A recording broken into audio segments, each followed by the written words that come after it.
the day. We are separating today for 10 days.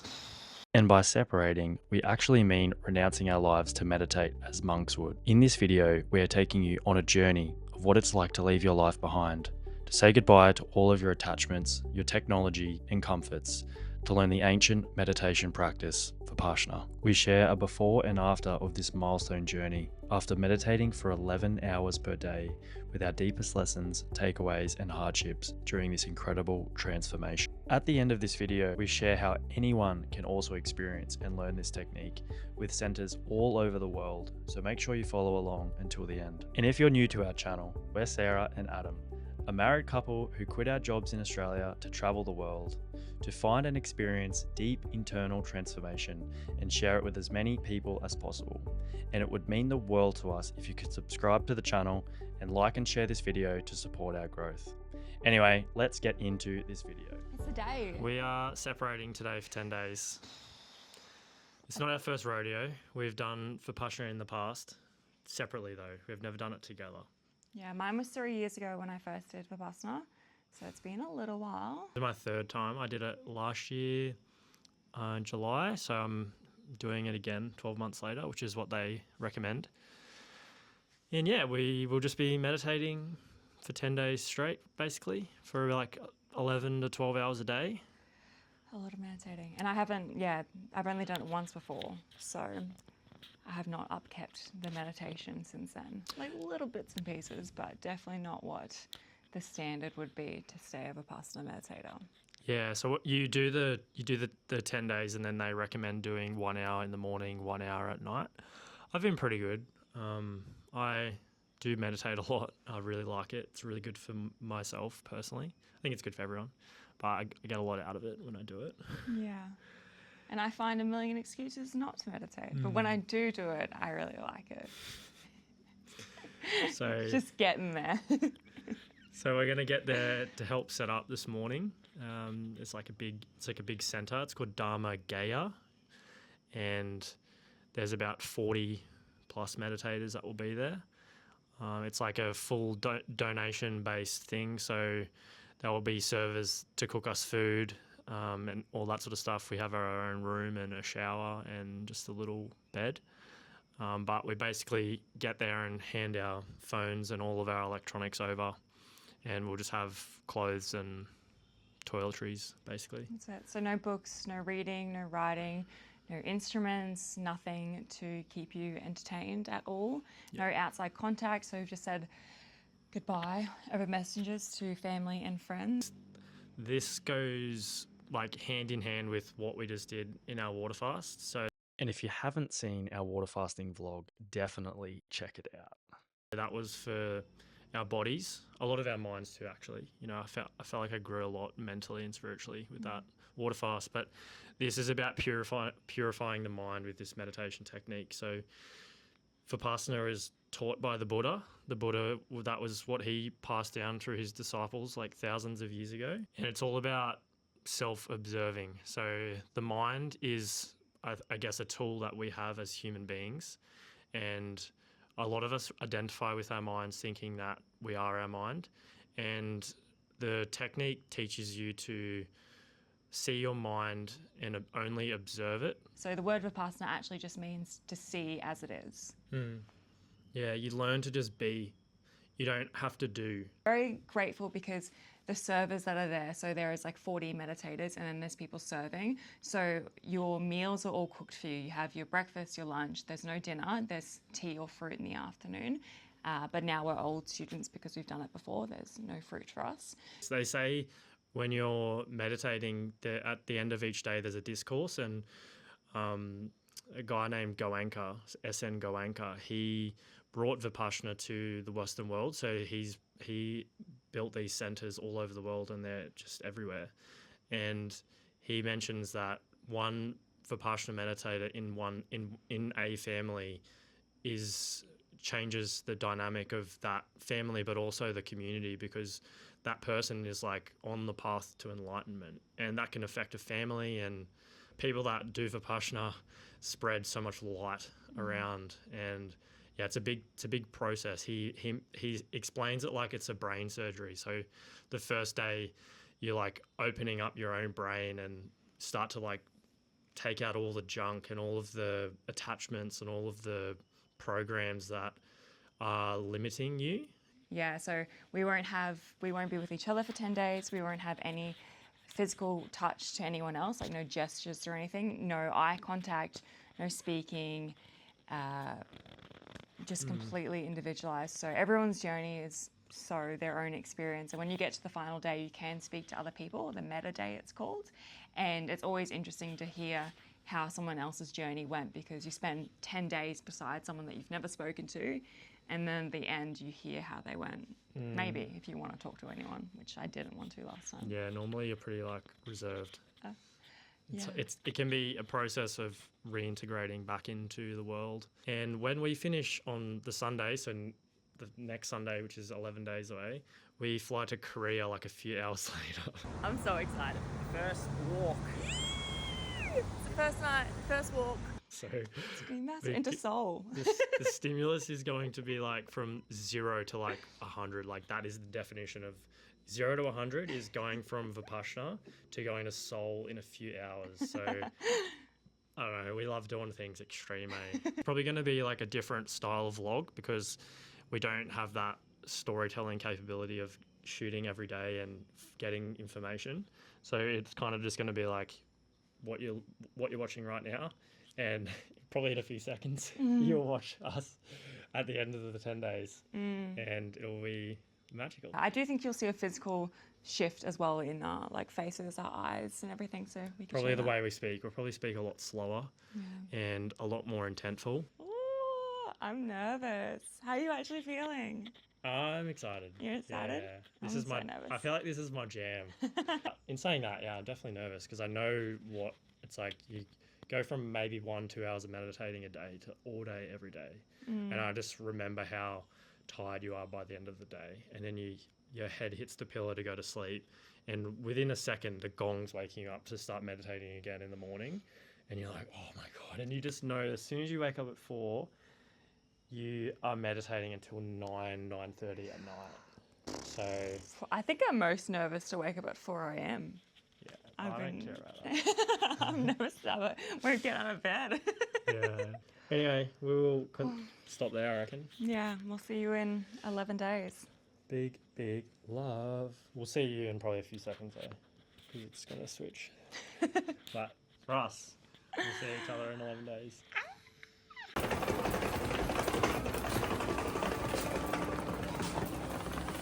We have just arrived. I'm a little bit sad because we just got out of the car and just walked straight in, and I didn't hug Adam, and you can't touch while you're inside the hall or anything or in the grounds. And I immediately I'm like, oh my god, we didn't say goodbye to each other. And I just walked over to him and he was like, you can't touch me. I was like, oh no. Okay, so I think I'm gonna have to leave the grounds and go hug him and take him with me somehow. Anyway, already kicking in and settling into the new way of life, but I can't see my husband for 10 days, or I won't. It's a choice. I won't see my husband for 10 days out of choice. He's such a stickler for the rules too. He won't hug me. This is it. Goodbye, my wife. I'll see you in 10 days. That's so weird. We've been together like 24/7. Yeah, I know. I'm already gonna cry. Really? Yeah, I'm gonna miss you so much. I'll be with you every day. Yeah. We got this though. We got this. For the We can greater do good. this. For the greater good, eh? And all the other days together. Yeah. You can actually cry. I'm gonna miss you. I miss you lots. They put a divider in so we can't see each other either. I'm gonna miss you. Yeah. It is hard. It is hard, the separation, but we got this. I think I'm just nervous too. I'm so chill, eh? I can't wait to start. I'm actually so excited to start. Planning to go meditate. So nervous. Yeah. Okay. I'm gonna go put my big sari on, my sarong, and some shorts, and I'm just gonna start. Cool. Different vibes. Love you.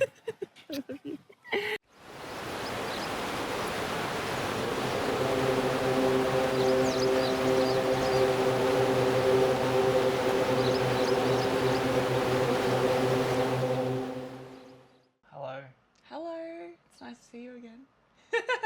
After we just spent all that time together.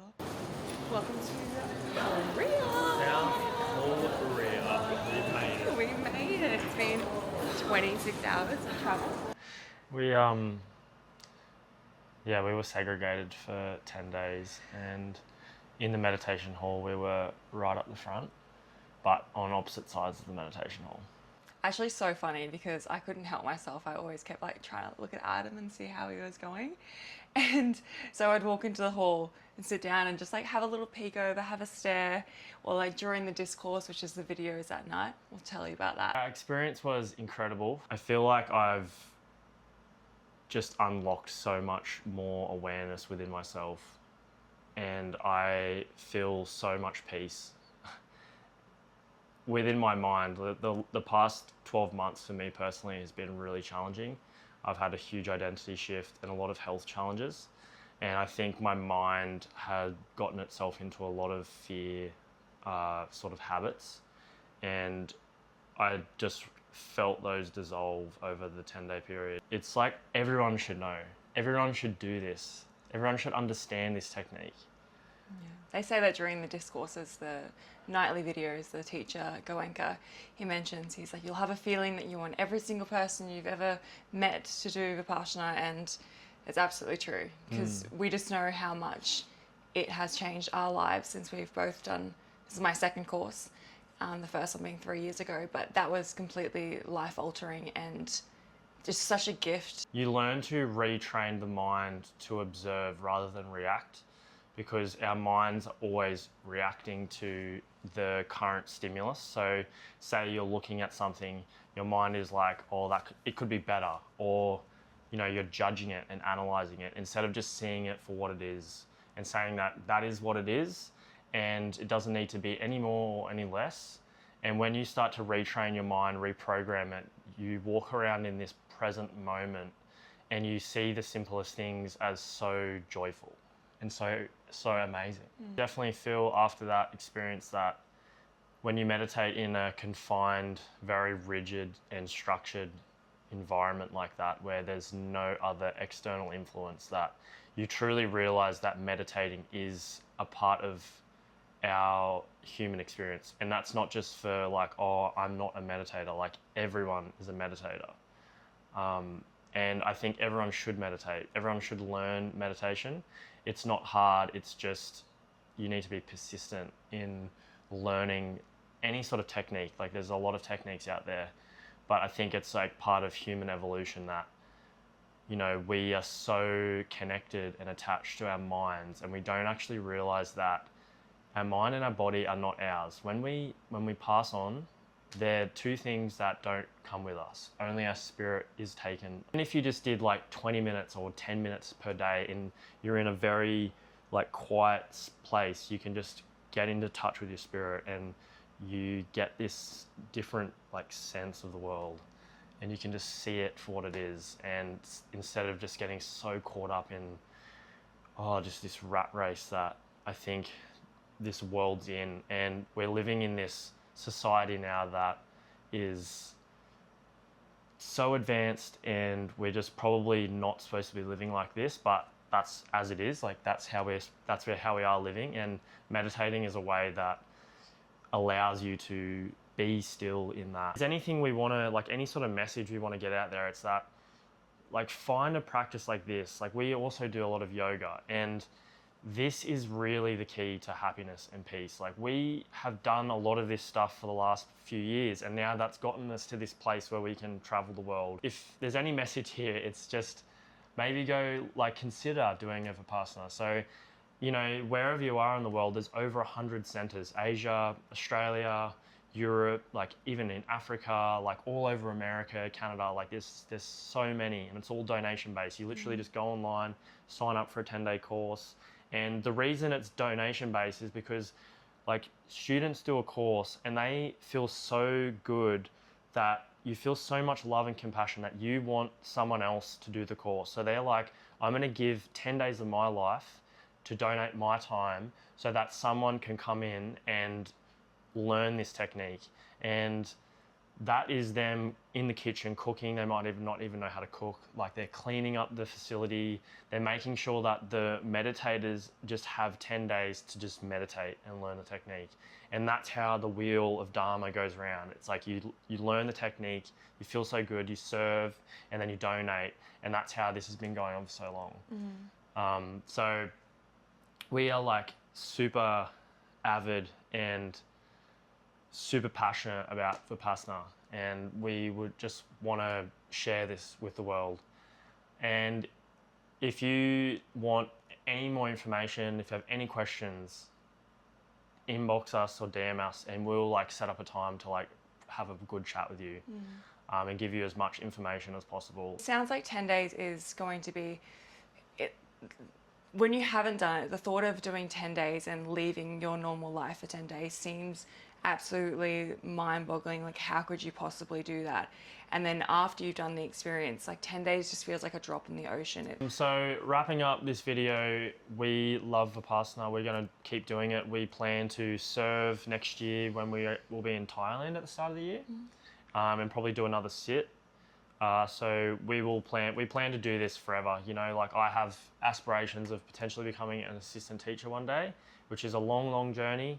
And it's completely also part of the donation. You know, I think as a young man and an adult, that it's something that will help me grow so much as a human, and to be able to communicate and pass on this technique, which is literally what Buddha was doing 2,500 years ago, all the way up into through multiple teachers until now, to be able to pass that on to future generations makes me feel incredible. Sarah also, you know, we want to work up to do the next step, which is a 20-day course, and then continue to serve on courses to the 30-day, and then, you know, see where it goes. But this is something that is ingrained in us, and we feel so passionate about it, and we want to continue to develop in this technique for years and like probably lifetimes to come. I just want to say that 3 years ago, or even in that time, within 3 years and before that, I did not meditate. I hated meditation. I thought it was a waste of time. I used to look at people who meditated and said, don't you have work to do? Don't you have a to-do list? How are you just sitting down for that amount of time? Because when I would sit down, it would just be do. I didn't understand the greater processes for it. I didn't understand the greater benefits for it. And I thought that people were just literally wasting their lives. And now I understand that it's not wasting you your life, it's giving you back your life, because you are experiencing life for what it truly is, for what the pure present moment has to offer you. And that is living in itself. That is the greatest life that you can live. It's just in the present moment.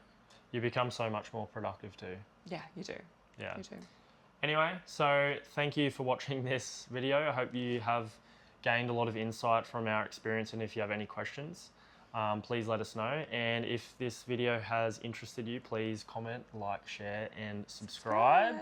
And we will see you in our next video, which we're not even sure what it is. No, but we're in Korea. We're eating a lot of food. We're doing good things. We're having fun. So Let's go. All right. Love you. I love you.